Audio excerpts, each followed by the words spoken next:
wealthy. Popular Nigerian actress Funke Akindele has revealed her intention to go back to politics. Funke Akindele first became actively involved in politics in the year 2023 during the general elections as the deputy governorship candidate for the People's Democratic Party, the PDP. Akindele, who disclosed her intention to return to politics in a live interview, also spoke about her experience in 2023 and why she would like to go back into politics. And away from that, here in Oyo State, the Oyo State government says 60 million naira is being paid to pensioners monthly in a bid to clear pension arrears. The chairman of Oyo State Pension Board, Mr. Tunji Adekunle, made this known in Ibadan yesterday. He confirmed that 22,212 pensioners are on the payroll of Oyo State Pensioners Board as at April 2025. Mr. Adekunle said Governor Seyi Makinde's administration remained committed to the welfare of pensioners, stressing that since its inception, pensions had been disbursed on or before the 25th of each month alongside timely payment of salaries of workers. President Bola Ahmed Tinubu has reaffirmed his administration's commitment to strengthening job security and ensuring the fair treatment of Nigerian workers as he addressed thousands of workers and labor leaders during the 2025 International Workers' Day celebration held at the Eagle Square, Abuja, yesterday.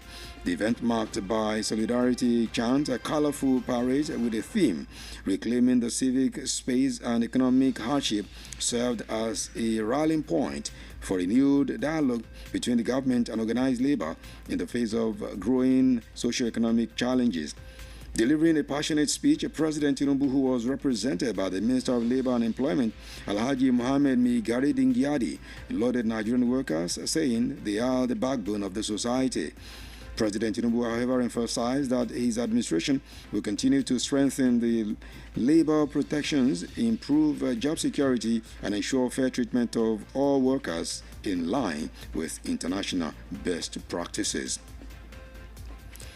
With a strong commitment to tackle the resurgent Boko Haram insurgency and address the deep-seated socio-economic issues plaguing the Northeast, governors yesterday rose from the 11th edition of the Northeast Governors Forum (NEGF) meeting. The meeting, which held in Damaturu, was attended by Governors Ahmadu Fintiri of Adamawa State, Babangida Zulum of Borno, Inuwa Yahaya of Gombe, Abu Kefas of Taraba, and Meimala Buni of Yobe. Boji Governor Bala Mohammed was represented by Deputy Governor Mohammed Awal Jato. In the 9-point agenda communique issued at the end of the meeting, the governors appreciated the existing collaboration amongst member states. The news continues in a jiffy. Please stay with us.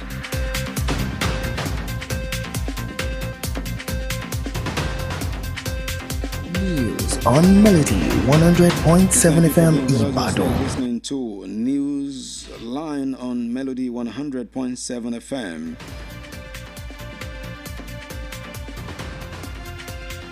We take you to business news now, where Apple says it is shifting production of most iPhones and other devices to be sold in the U.S. away from China, which has been the focus of President Donald Trump's tariffs. Majority of the iPhones are bound for the U.S. market in the coming months will be made in India, while Vietnam will be a major production hub for items like iPads and Apple Watches, Chief Executive Tim Cook said. It comes as the technology giant estimated that U.S. import taxes could add about $900 million to its costs in the current quarter, despite Trump's decision to spare key electronics from the new tariffs. The President Trump administration has repeatedly said it wants Apple to move production to America.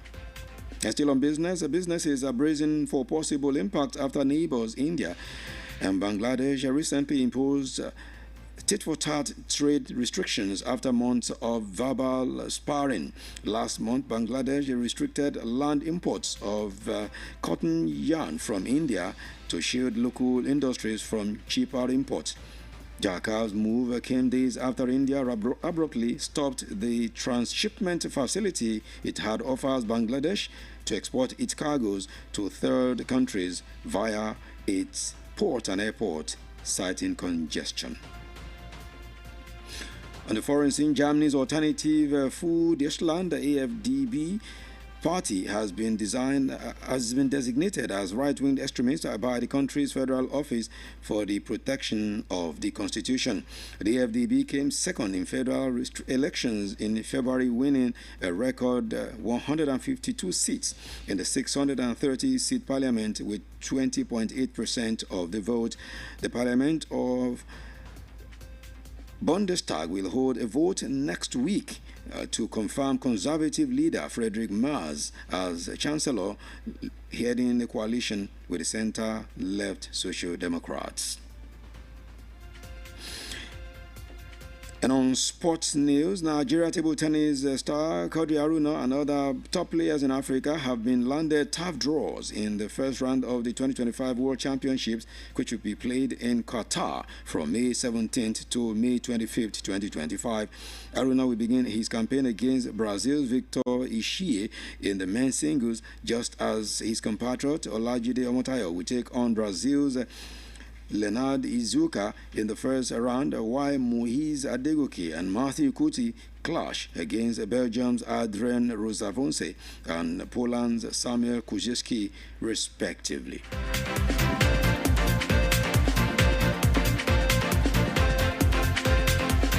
With the sports news, we'll wrap up the news bulletin of our newsline this beautiful Friday afternoon. But before we go, we quickly take a look at major developments in the news again. We told you that your pensioners will get 60 million naira monthly. President Bola Tinubu has pledged job security and fair treatment for workers. In entertainment, we brought you a report that Don Jazzy has gifted a woman 6 million naira for having an unhealthy account balance in business. Apple stated the most US-banned iPhones will no longer be made in China. While in business, we also reported that AFD has been in foreign news. AFD has been classified as extremely right-wing by German intelligence. And from sports, you heard that Nigeria table tennis star and other top players in Africa have been landed top draws in first round of the 2025 World Championship. Thank you for listening to us. Do join us on our social media platforms for more news stories and excellent programming. Newsline was compiled and produced by Abisola Ajani and Anu Kolajo and edited by Temitokwe Brahima. My name is Pretty Adegoke. Thank you very much for listening. Do stay tuned for the translated version coming up right now. Good afternoon. News on Melody 100.7 FM Ibadan.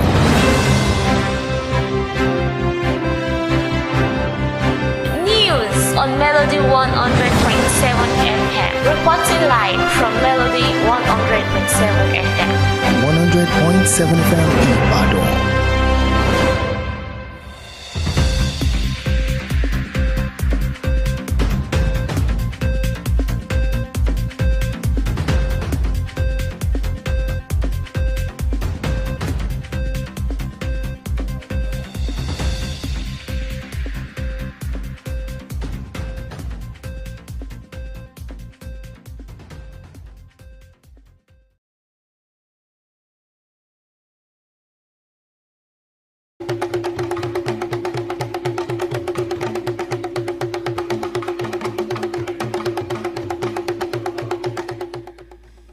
Ẹ̀kásán, a kú ọ̀la Jímọ̀, ọ̀pọ̀ rẹ̀ láòṣe o.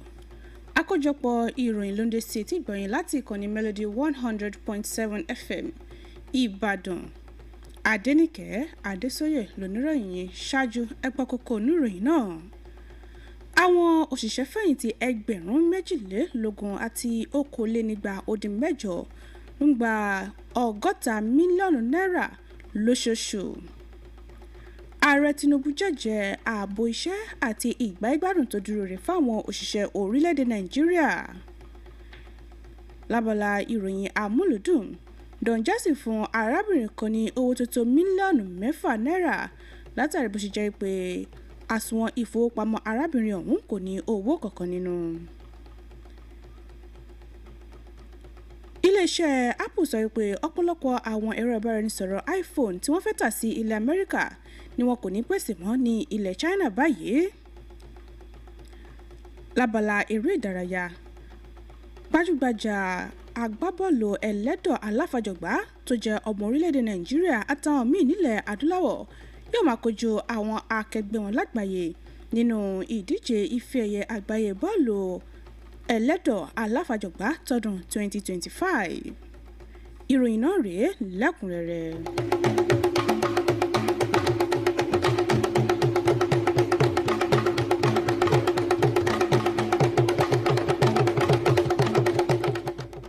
ìtàkùn ayélujára hó gúdùgùdù lánàá lákòtì àwọn akọrin tó jẹ́ ọmọ orílẹ̀-èdè Nàìjíríà Michael Ajere táwọn èèyàn mọ̀ sí Don Jazzy àti Crown Uzama tí ọ̀pọ̀ èèyàn mọ̀ sí Charlie Poppy fún àwọn olólùfẹ́ wọn ní ẹgbẹ̀lẹ́gbẹ̀ mílíọ̀nù náírà.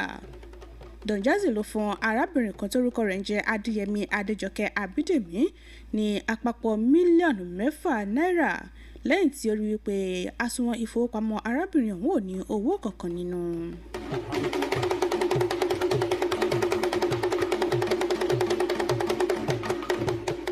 gbajúgbajà òṣèrébìnrin ni tó jẹ́ ọmọ orílẹ̀-èdè Nàìjíríà Fúnkẹ́ Akíndélé ti fi èròǹgbà rẹ̀ hàn láti padà sínú òṣèlú. Fúnkẹ́ Akíndélé ni ó kọ́kọ́ kópa nínú òṣèlú lọ́dún 2023 láàkó ètò ìdìbò gbogbogbò nínú èyí tó ti díje gẹ́gẹ́ bí igbákejì gómìnà lábẹ́ ẹgbẹ́ òṣèlú People's Democratic Party PDP.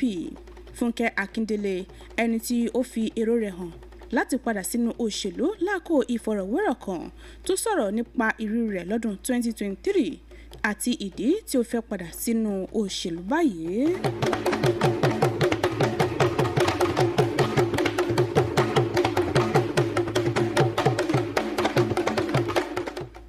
Níbi ìròyìn amúlùdùn ìjọba ìpínlẹ̀ Ọ̀yọ́ sọ pé 60 mílíọ̀nù náírà ni wọ́n ń san fún àwọn òṣìṣẹ́fẹ̀yìntì lóṣooṣù ní ìpínlẹ̀ yìí lójúnà àti san gbogbo àjẹ́lẹ̀ owó oṣù òṣìṣẹ́fẹ̀yìntì. Alága àjọ tí ó ń rí sí owó oṣù ìṣẹ́fẹ̀yìntì ní ìpínlẹ̀ Ọ̀yọ́ ọ̀gbẹ́ni Túnjí Adékúnlé sọ ọ̀rọ̀ ìdí mímọ̀ ní ìlú Ìbàdàn lánàá. Ó fìdí ẹ̀ múlẹ̀ pé àwọn òṣìṣẹ́fẹ̀yìntì 22,020 àti 2,208 ni ó forúkọsílẹ̀ lábẹ́ àjọ náà títí di oṣù kẹrin ọdún 2025. Ọ̀gbẹ́ni Adékúnlé ṣe lálàyé pé ìṣèjọba gómìnà Ṣèyí Mákindé farajì fún ìgbáyégbádùn àwọn òṣìṣẹ́fẹ̀yìntì nípìnlẹ̀ yìí tó sì tún ṣe lálàyé pé látìgbà tí ìṣèjọba ọ̀hún ti bẹ̀rẹ̀ owó oṣù ìṣẹ́fẹ̀yìntì ni wọ́n ti ń san ṣáájú tàbí lọ́jọ́ 25 oṣooṣù tó sì jẹ́ pé owó oṣù àwọn òṣìṣẹ́ tó wà ní ẹnu iṣẹ́ náà ń wọlé láàkó tó yẹ.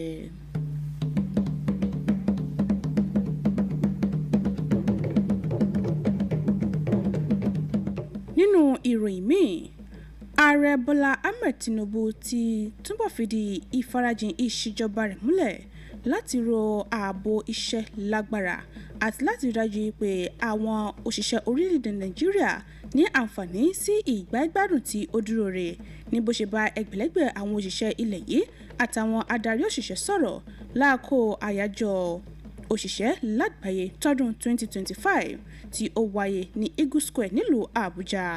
Ètò ọ̀hún níbi tí ọ̀kanòjọ̀kan ìgbésẹ̀ bíi yíyan bíi ológun ti wáyé tún dúró gẹ́gẹ́ bíi ìsọdọ̀tun ìtakùrọ̀sọ láàrin ìjọba àti ẹgbẹ́ àwọn òṣìṣẹ́ láàrin làásìgbò ètò ọrọ̀ ajé tí ó ń kojú ilẹ̀ yìí.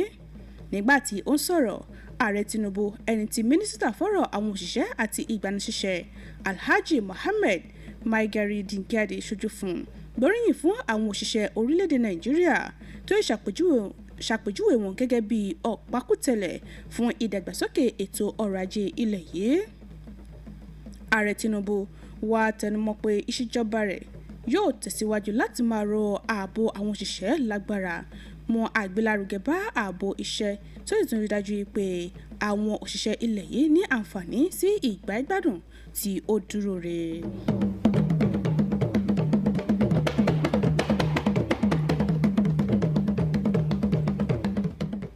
Pẹ̀lú ìfarajìn tí ó lọ́rìn láti gbógun ti ìṣọwọ́ṣiṣẹ́ ikọ̀ alákatakítí Boko Haram àti láti yanjú làásìgbò ètò ọrọ̀ ajé tí ó ń fi ẹkùn ìlà oòrùn àríwá lákàlàkà, ìgbìmọ̀ àwọn gómìnà lẹ́kùn ìlà oòrùn àríwá ilẹ̀ yìí ṣe ìpàdé lánàá ìkọkànlá irú rẹ̀. Ìpàdé ọ̀hún ni gómìnà ìpínlẹ̀ Adamawa Amadu Fintiri, Babangana Zulum ti ìpínlẹ̀ Borno, Inuwa Yaya ti ìpínlẹ̀ Gombe, Abu Kefas ti ìpínlẹ̀ Taraba àti Mai Mala Buni ti ìpínlẹ̀ Yobe níkàlẹ̀. Gómìnà ìpínlẹ̀ Bauchi Bala Mohammed ní igbákejì rẹ̀ Mohammed Hawal Jatau ṣojú fún. Nínú àtẹ̀jáde kan tí wọ́n fi léde lẹ́yìn ìpàdé ọ̀hún, àwọn gómìnà náà mọrírì àjọṣepọ̀ tí ó wà láàrin àwọn ìpínlẹ̀ tọ́rọ̀ kàn.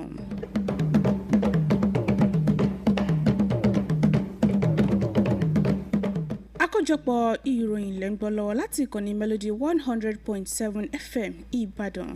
Ìròyìn ń tẹ̀síwájú láìpẹ́.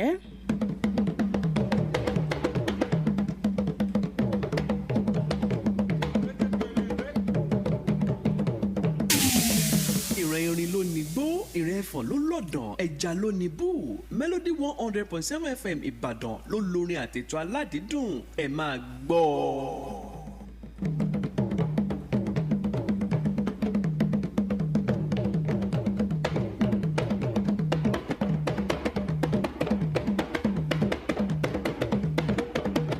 Ẹ káàbọ̀ padà, ìròyìn náà ń tẹ̀síwájú.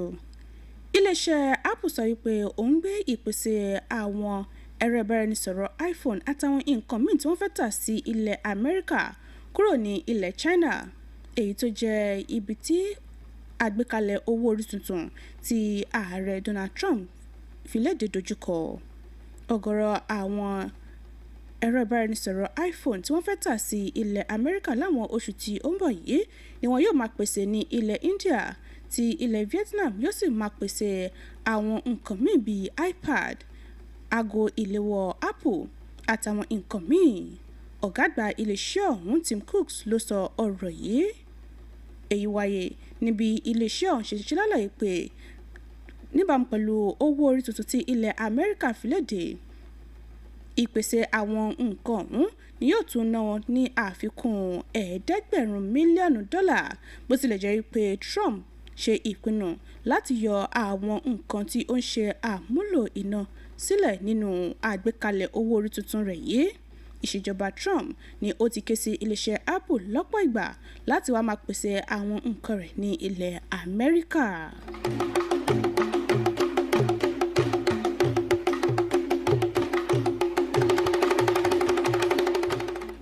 Ọ̀gọ̀rọ̀ àwọn okòwò ló ti ń gbáradì fún ipa tí ó ṣeéṣe kó wáyé lẹ́yìn tí ilẹ̀ India àti Bangladesh tó jẹ́ alámúlétì ara wọn gbé ìfòfindè jáde lórí okòwò lẹ́yìn ọ̀pọ̀lọpọ̀ oṣù tí wọ́n ti ń tàùn síra wọn.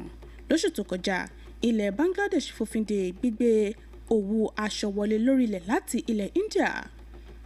Ìlú Dhaka gbé ìgbésẹ̀ yìí lẹ́yìn ọjọ́ díẹ̀ tí ilẹ̀ India pagidínà àǹfààní tó fún ilẹ̀ Bangladesh láti gbé àwọn ọjà rẹ̀ lọ sí àwọn orílẹ̀-èdè míì nípa ṣíṣe àmúlò àwọn pápákọ̀ orí omi àti ti òfurufú èyí tó jẹ́ ti orílẹ̀-èdè India.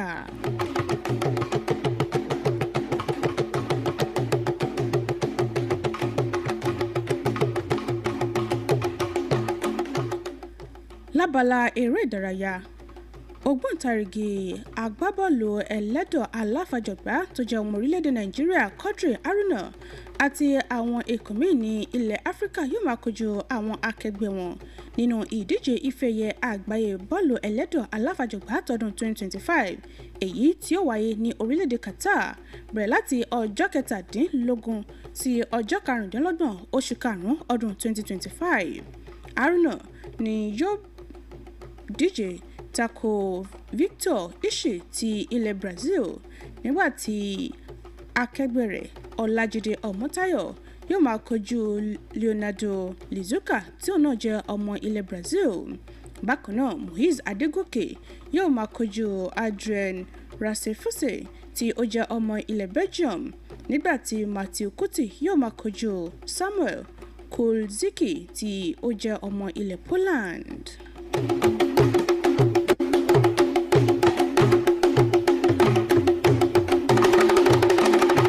Ká tó mú ìròyìn wá sópin, ẹgbọ́n àkókò tá a mẹ́nubà lẹ́ẹ̀kan sí i. àwọn òṣìṣẹ́fẹ̀yìntì 22,020 àti 2,208 ní ìpínlẹ̀ Ọ̀yọ́ ń gba 60 mílíọ̀nù náírà lóṣooṣù. Ààrẹ Bọ́lá Ahmed Tinubu jẹ́jẹ́ ààbò iṣẹ́ àti ìgbáyégbádùn tí ó dúró rè fún àwọn òṣìṣẹ́ orílẹ̀-èdè Nàìjíríà. Nínú ìròyìn amúlùdùn, Don Jazzy fún arábìnrin kan ní mílíọ̀nù 6 náírà látàrí bó ṣe jẹ́ pé àsùnwọ̀n ìfowópamọ́ arábìnrin ọ̀hún ò ní owó kankan nínú. Iléeṣẹ́ Apple ṣe lálàyé pé àwọn ẹ̀rọ ìbáraẹnisọ̀rọ̀ tó fẹ́ tà sí ilẹ̀ Amẹ́ríkà ni kò ní pèsè mọ́ ní orílẹ̀-èdè China. Lábala eré ìdárayá, a fi tó yín létí pé ògbóǹtarìgì agbábọ́ọ̀lù ẹlẹ́dọ̀ aláfàjọgbá tó jẹ́ ọmọ orílẹ̀-èdè Nàìjíríà àti àwọn míì ní ilẹ̀ adúláwọ̀ yóò máa kojú àwọn akẹgbẹ́ wọn lágbàáyé nínú ìdíje ife-ẹ̀yẹ àgbáyé bọ́ọ̀lù ẹlẹ́dọ̀ aláfàjọgbá tọdún 2025 èyí tó wáyé ní ilẹ̀ Qatar. Tó èyí lópin àkójọpọ̀ ìròyìn wa fún tòní láti kànnì Melody 100.7 FM Ìbàdàn. Ẹ má gbàgbé láti darapọ̀ mọ́ wa lórí àwọn ìtàkùn ayélujára wa fún ọ̀kan-ò-jọ̀kan ètò àti ìròyìn síwájú sí i. Àbísọ́lá Àjàní àti Ànúkọ́lájọ ló ṣe àkójọpọ̀ ìròyìn. Tèmítọ́pẹ́ Ibrahima ló ṣe àtúntò rẹ̀. Adéníkè Adésóyè ló kà sétí gbọ̀yìn. Mo kí yín àkọ́ọ̀lá Jímọ̀ ọ̀pọ̀ rẹ̀ láòṣe o. News on Melody 100.7 FM Ibadan.